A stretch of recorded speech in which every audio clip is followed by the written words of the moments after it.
What makes a horror game scary? Is it the creature designs, the atmosphere, the music?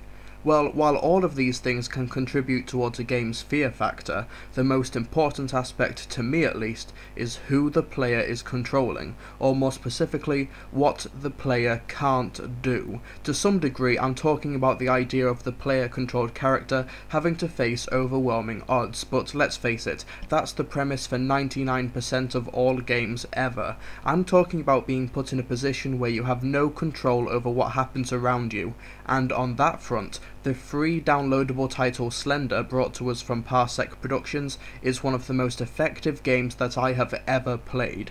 But first, a quick introduction. For those of you who don't know what the Slender Man is, it first appeared on a forum in 2009 where users were asked to create their own paranormal creature. A few awesome fake photos and a compelling mythology was all that was needed to propel the Slender Man into the internet popular culture. The creature is depicted as having a featureless face, standing at roughly 8 to 10 feet tall, wearing a suit, and has the ability to extend his limbs and appendages to ensnare his targets. Who are his targets? Primarily children, as he's often seen nearby before some go missing. Where did he come from? What are the full extent of his powers, and what does he do to his victims? A complete mystery, and I wouldn't have it any other way. The Slender Man mythos has spawned artwork, literature, movies, online shows, music, and now, video games.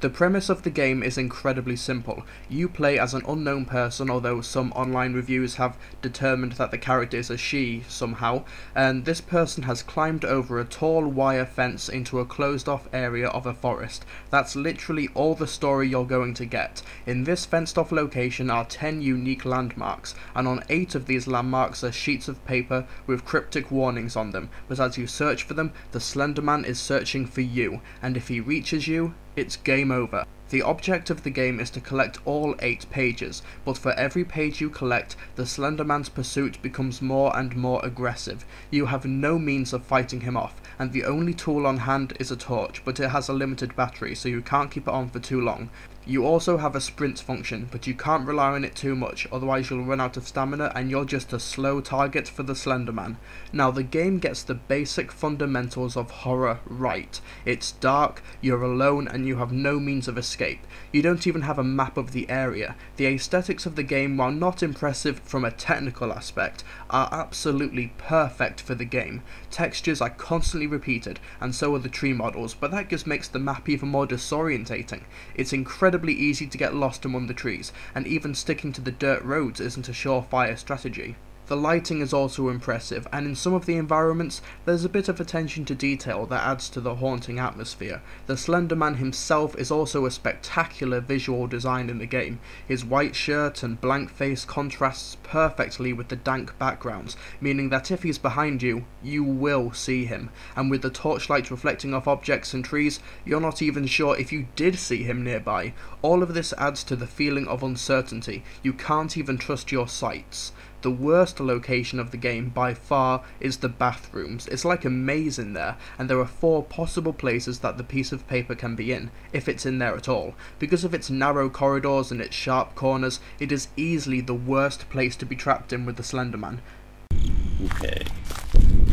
Let's open it. Ah, fuck! Run, bitch, run! I'm sweating. Oh, oh my god, you're kidding me.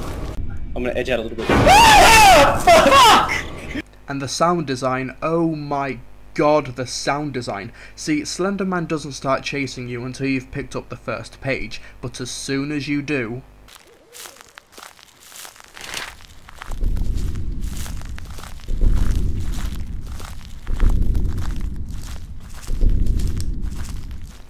Yep, those are footsteps, and the more pages you collect, the more layers are added onto the soundtrack, and if you're looking around and the Slender Man is close by, the music will shriek, and the amount of times my heart stopped for a second by the visceral nature of the game and its sound design surely cannot be healthy for me, but the reactions that you find online of these are hilarious.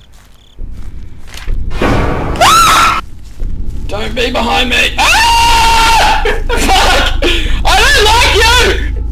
And the final bit of detail in the game, if the Slender Man is nearby, the screen gets covered in static, a la Silent Hill, so if he's on your tail or nearby, you'll know about it. I have no idea why we haven't run into anything yet. What? But yeah, the game gets these aspects right, but there's a deeper underlying mechanic about this game which makes it so potent. You have no control over what happens to you. Sure, you can move around, but when you think about it, that's all you can do, and there are so many invisible factors that contribute to making you feel so weak and helpless. You have a torch, but its battery is limited. You have a sprint, but that's limited as well. Even if you know the game map tree for tree, landmark for landmark, you still don't know exactly where the 8 notes are going to be. You don't control when and where Slender Man will appear, and by the time you get 6 out of 8 sheets of paper, he'll be moving faster than you, even if you are sprinting. Your most effective tool to escape the Slender Man isn't good enough to escape him by the end. Even the few aspects you can control work against you in some way. You can look at the Slender Man to stop him moving, sort of like Doctor Who's Weeping Angels, but if you look at him for more than a few seconds, then you automatically lose. The Slender Man has a harder time finding you if you turn your torch off, but then you can barely see a thing, and there's nothing stopping him from appearing right in front of you when your torch is off.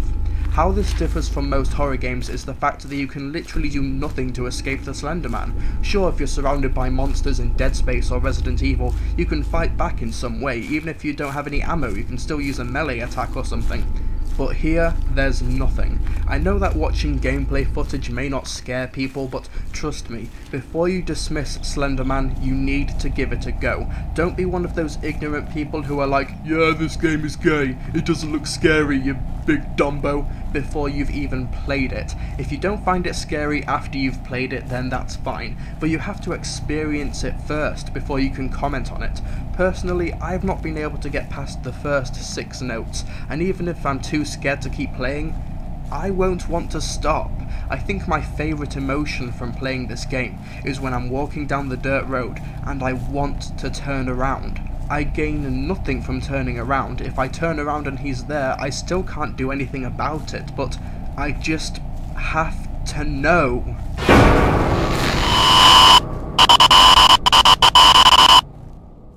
And that's my review of Slender. My final verdict? Download it immediately. The link is in the description below. It's only a 10-minute game, but I bet your first experience will be a lot shorter than that. Get yourself in a dark room, crank up the sound system, and have a friend or two playing it with you.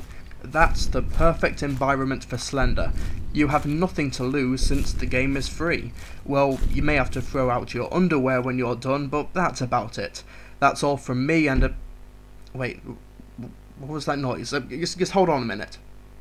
One second, just let me check outside. Okay, let's turn the light off. Don't know why I'm doing that, but come on. Doesn't seem to see any. Holy shit, what's that? Oh god, I think it saw me.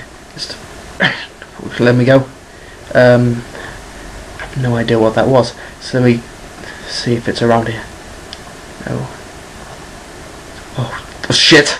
It's still there. Okay.